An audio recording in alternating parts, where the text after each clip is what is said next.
And Telegram is such a great tool because it allows your reach to extend much more than the phone, even more than text messaging with group chats and things like that. And where people get caught up is this, it's the list. Okay. People are not good at building their list, filling their pipeline, networking, cultivating new relationships. They get stagnant. They don't continue to grow their list. And then we resort to things like the cold market, or what I call comfortable prospecting. Building your business in methods that you're comfortable doing, but they may not be growing your business the way you want it to grow. And most of the problems that we encounter are list problems, right? And I go through, I have some slides that I added this morning. And I was kind of working on this as I was preparing to, kind of coach some of the new people that I'm working with on this. But this is one of our 12 weeks that we go through. It's how to build your list. And I want to go through some of the fundamentals, because sometimes you may forget, and you may forget the importance of building the list. And that's why I want to go over it today.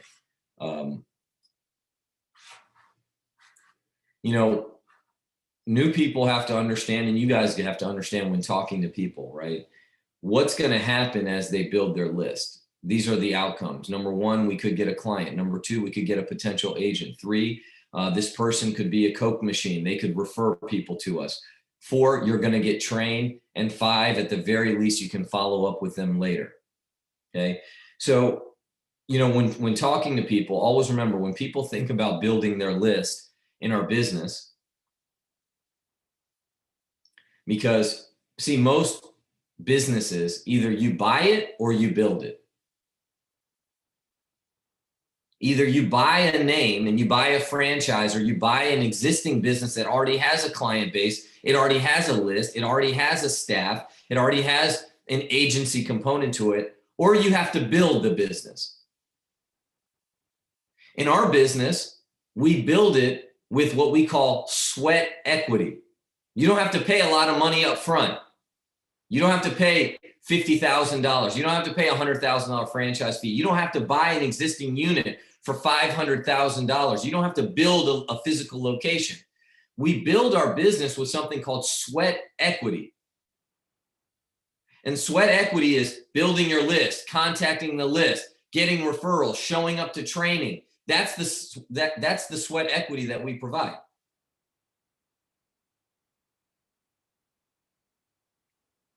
This is the alternative.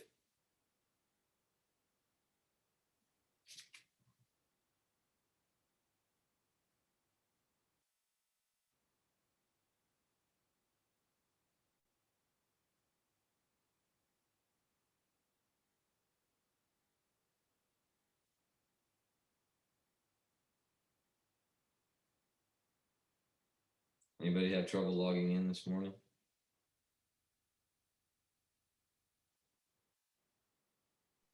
No. Who answered? Thank you.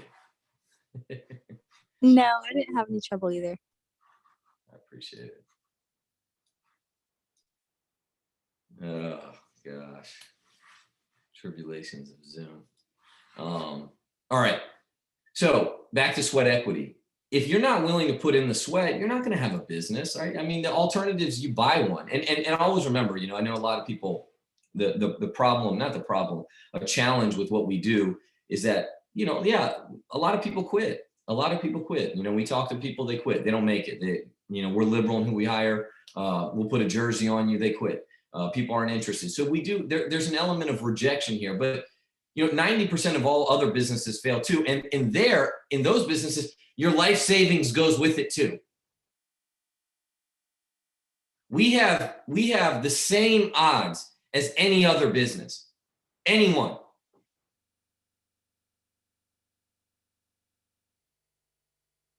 But the awesome thing is we have a blueprint.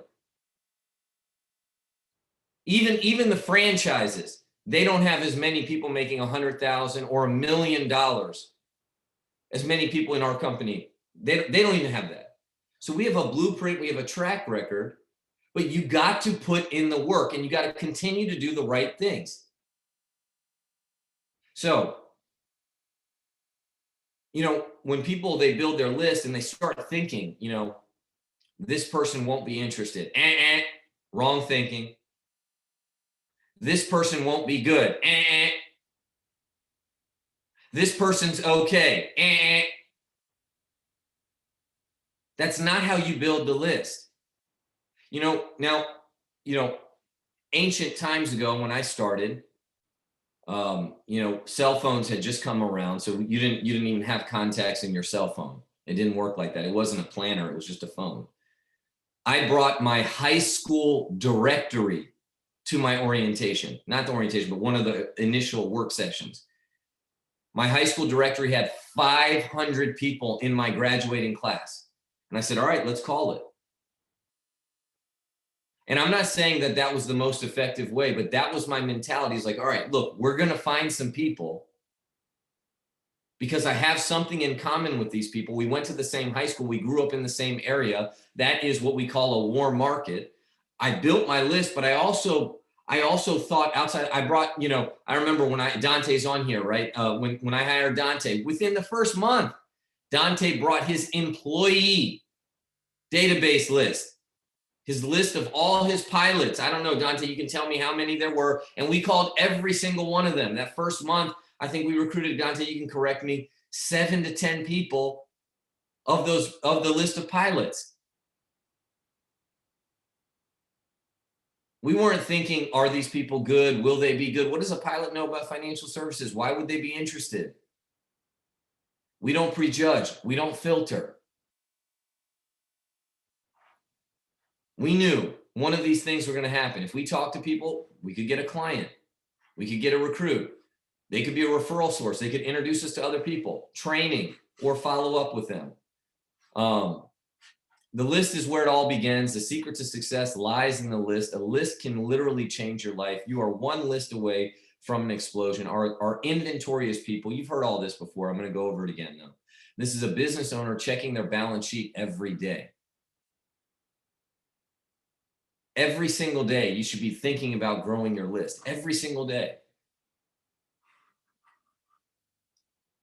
Having endless places to go. Most people are really bad at this. That's the unfortunate part of our business, right? They underestimate this part of the business. You must dig your well before you are thirsty. You think like a farmer, planning for next year's crop. You reap what you sow, but you reap after you sow. People don't emphasize this part of the business. They don't work on it enough. Most problems are really list problems. I don't have enough people to see, that's a list problem. I don't have enough teammates, that's a list problem. I need to make more money, that's a list problem. People aren't saying yes, that's a list problem. The origin of almost all problems is a small list. People do a bad job of building their list. Types of markets. Hot market. Those are your closest friends, your family, people that you have tons of credibility with.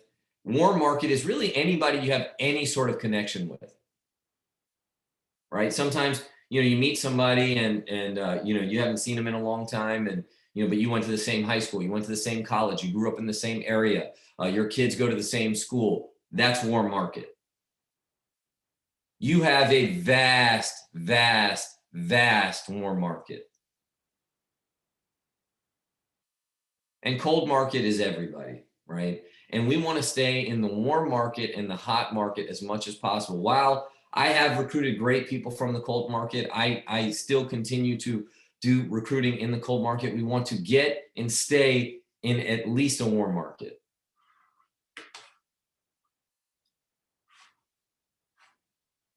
How you think when you look at a list of 10? Are you scared? Are you nervous? 100, 500, 1,000. Your job is to get through the list. It's not, your job is just to grow your list and get through the list. It's not to judge people as you're contacting them. What counts on the list? Name, phone number, email, some sort of qualification. Stay in the warm market. You got to get very creative. We're going to talk more about this in a second. Think hard, activate your brain. You've forgotten people. Don't judge. Don't discriminate. Get them off the list. Don't get emotionally attached. Translate the list. You don't want lists, of just paper and stuff like that, post-it notes or in your mind or phone. You need to make an Excel database. Our company has an incredible recruit marketing campaign. It's called RMC. Use it. If you're on POL, it's available to you. You just need to activate it. You need to start using it. Put all your prospects in there. It sends birthday reminders, follow-ups. It gives you tons of ways to track what you're doing. Database, and the worst thing you can do is paper, but I know I use a lot of paper. It's the least effective, but at the very least, you can use that. Where to start? Social media, associations, work, school, church, sports. Steam. What's steaming? Is sometimes you're recruiting, you're going through people to recruit people, right? So if I sit down with Sarah and I say, hey, listen, I know this is not for you, but I wanted to show you what I'm getting into, and maybe you can refer people to me. And then by showing them your excitement, enthusiasm, telling your story, being passionate, sometimes you're going to recruit them. They're going to say, well, you know what? It wasn't right for me before, but it's right for me now. Or, yeah, you know what? I know somebody. And that one person can give you 2 or 3 warm market referrals. Every single day, you should ask somebody for referrals. Every single day. Every single day. Mike Sharp, who's the #1 person in our company, said every single morning I'd sit down with somebody and I would just talk to them about giving me names and numbers and trying to recruit them. And every single day I would just meet with somebody in the morning and I'd get referrals from them. And I talked to them about joining our business. And if they didn't, I just get referrals. That's what steaming is.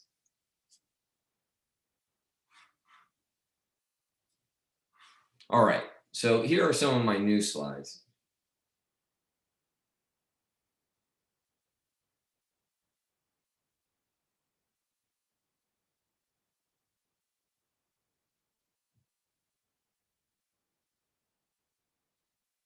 All right. So most people, especially new people, but sometimes when you get older in the business too, you feel your list is static. It cannot grow. Your list of 7 is all you have. Your list of 30 is all you have. Your list of 50 is all you have. If that's the way you look at the business, obviously you're going to be extremely nervous and scared when doing the business, because you have a scarcity mentality. You lose 1 of 20, you've just lost 5%.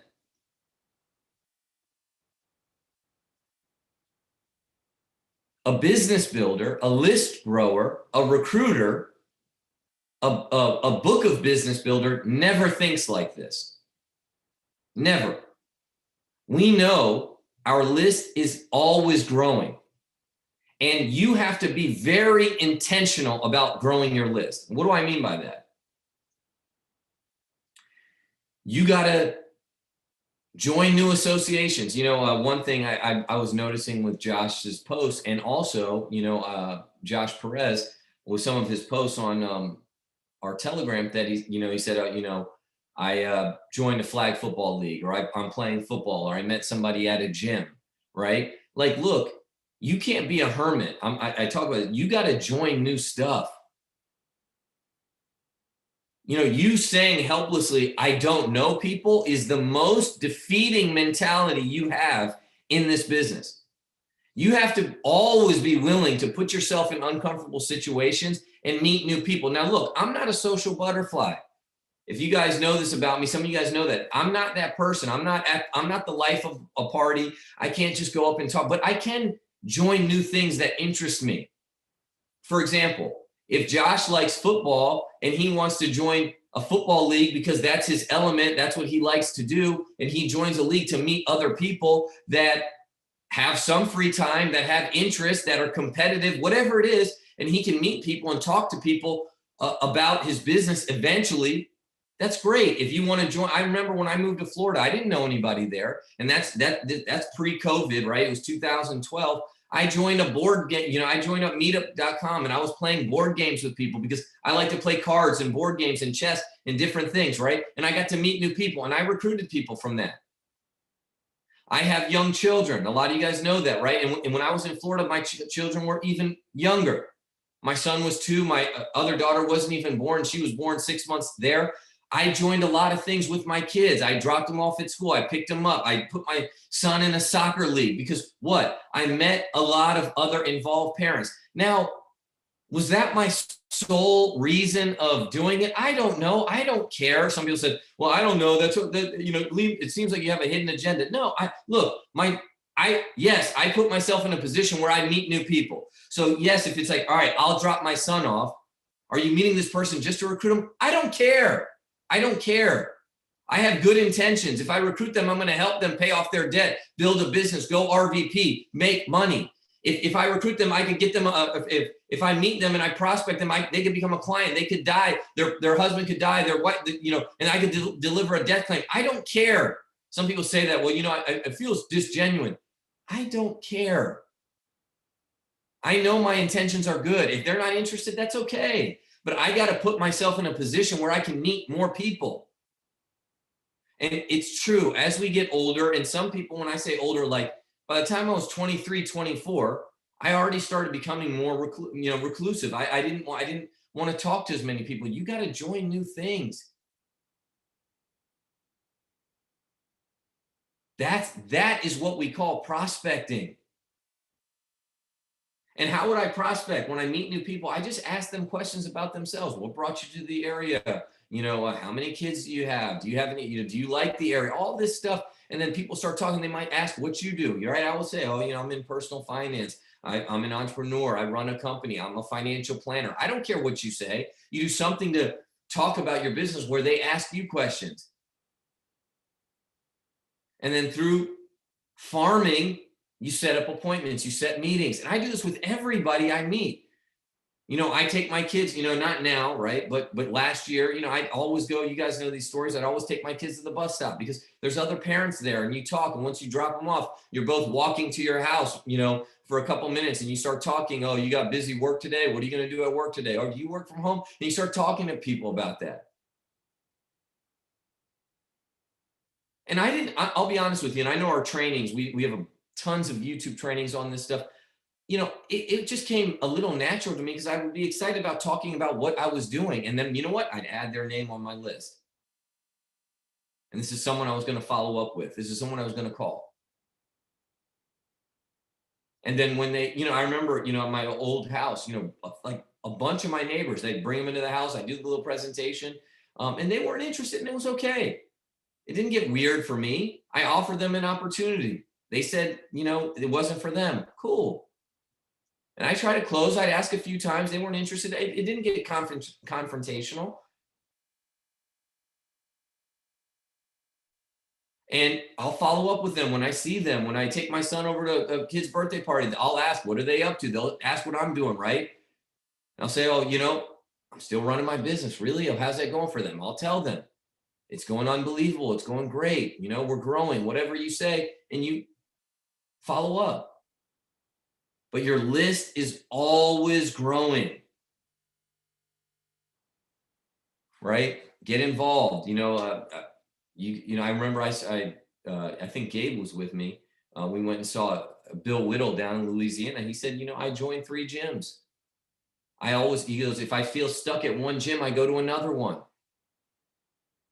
I'll never forget that. I was like, wow, that's crazy. Like, he's like, yeah, I always go to different gyms. I'll join a different gym so I can meet new people.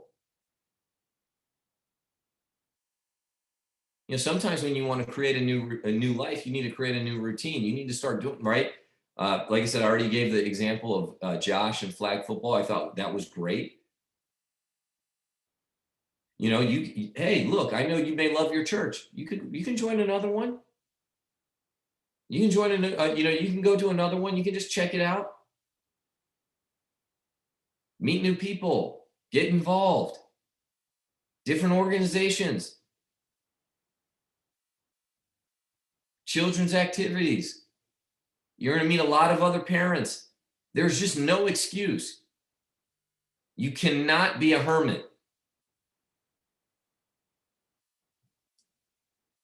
I already went through this, but remember, okay, do not prejudge people. This is death when building your list. This is death.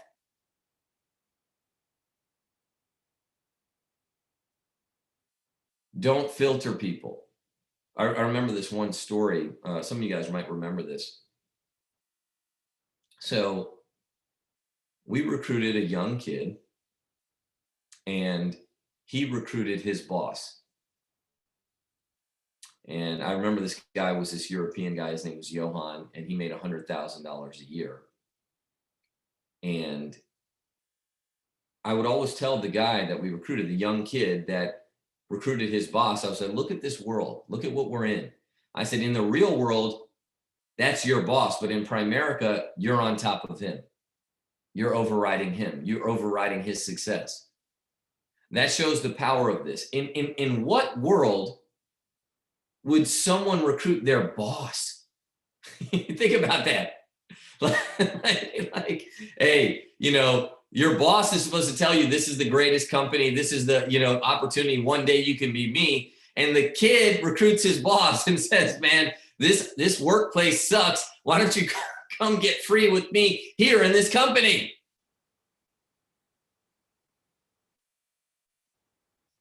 And we would always laugh about that. We'd be like, man, what a freaking great company. You know, this is so freaking wild that here you recruited your boss.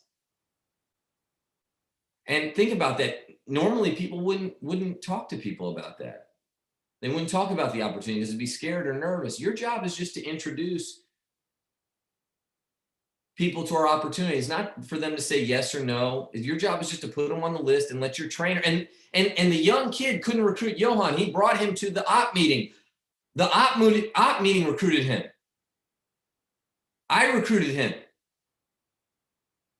See, a lot of times you're thinking it's you. It's not you. It's the buddy system.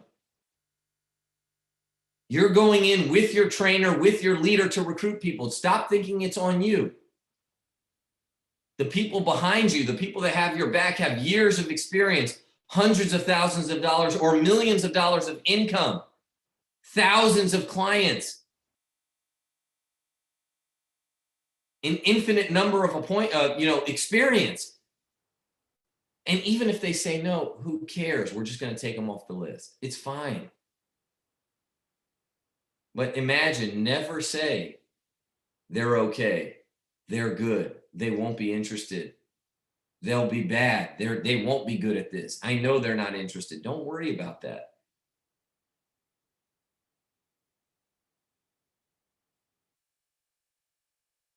And while we will recruit everybody, and while we will sell everybody, you still need a target market. Always remember that. You got to find your niche prospecting, right? When I started and I built my business, and even to this day, I felt my niche was always people right out of college, because that's what I related to.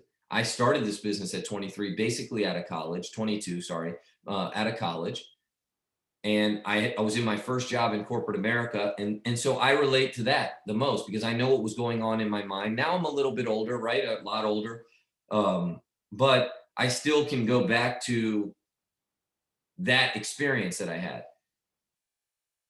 You know, if you want to target women or single parents or athletes or young parents, or, you know, you want to do moms groups, I don't care what it is. But yes, I think that you should have target prospecting, and you should find your niche, right, in terms of prospecting, and have a strategy, because then you get good, right? I remember when I would recruit young kids out of school, I was able to frame this opportunity more like an internship, more like foregoing college, not foregoing college, but making an investment or going for your law school, like taking a 2 or 3 year approach to this. And in 3 or 4 years, let's see where you are. And I'd always talk to people about that. And that, hey, you know, let's see where you are. Let's see what you've learned after 2 years of putting in the work. So I give them the right frame of mind. But that happened because I was constantly approaching the same type of people. And it wasn't a comfort thing. It was called target prospecting. It was campaigning. And I think you should do that. Now, you can have multiple, right? It's just kind of like social media. Some of you guys are very good with social media. Some are very good with Facebook. Some are very good with LinkedIn. And sometimes when you really target it, you get really good at it, right? I prospect many different ways, but a lot of you guys know I use the phone a lot. The phone was my method. And because I use the phone a lot, I got good at it. Because sometimes, you can be a jack of all trades and a master of none. I'd rather be a master of one and know a little bit about everything else, right? So that was just me. Some of you guys are great at face-to-face. You're great networking out and about. Good, keep doing it. Ramp up the numbers.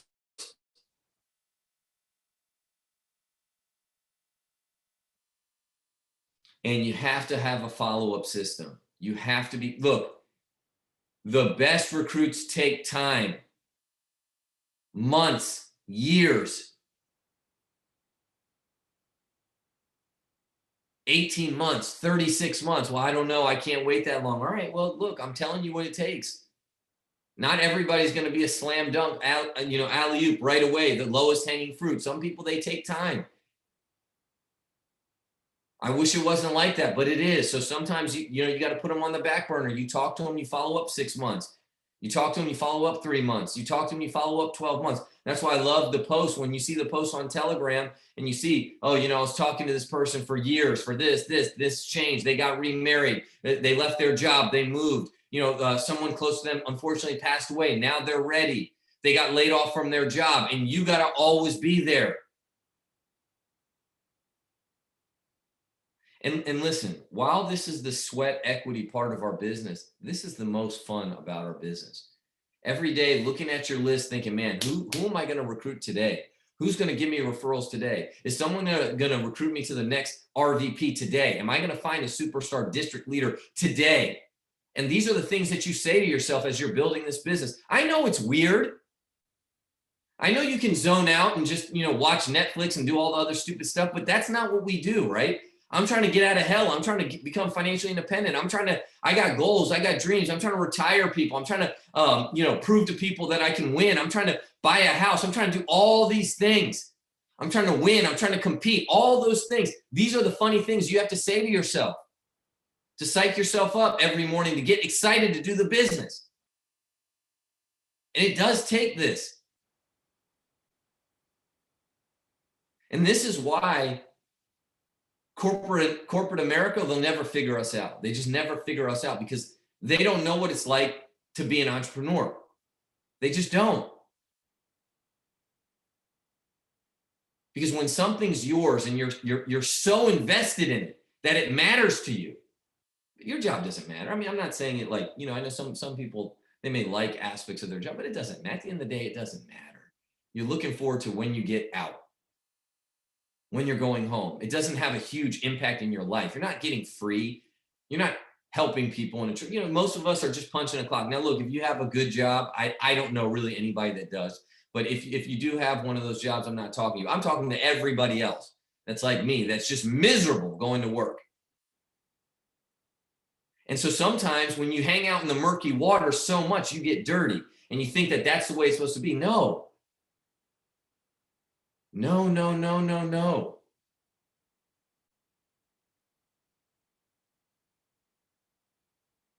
This is the part you got to get excited about. One client will give you 10 to 20 referrals, but one part-time agent will give you 25 to 50 referrals. So always remember, right? Our end goal with anybody is always to recruit them. Always, always, always. Now, how you do that can be a different method. Some people, you go right for the jugular and you just talk to them about the opportunity. Some people, they may need to become a client first to see what you're doing makes sense. And if they can buy off on it, a client's already 50% recruited. Some people, you may need to recruit their spouse first. But the ultimate goal to build our market even better is to always recruit. Always recruit. Because recruiting leads to more places to go. A client, 10 to 20 referrals, a part-time agent, 25 to 50 referrals.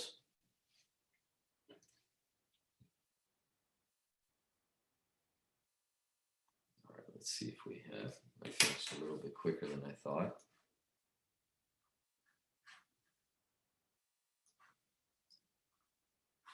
Let's see if we have anything in the chat.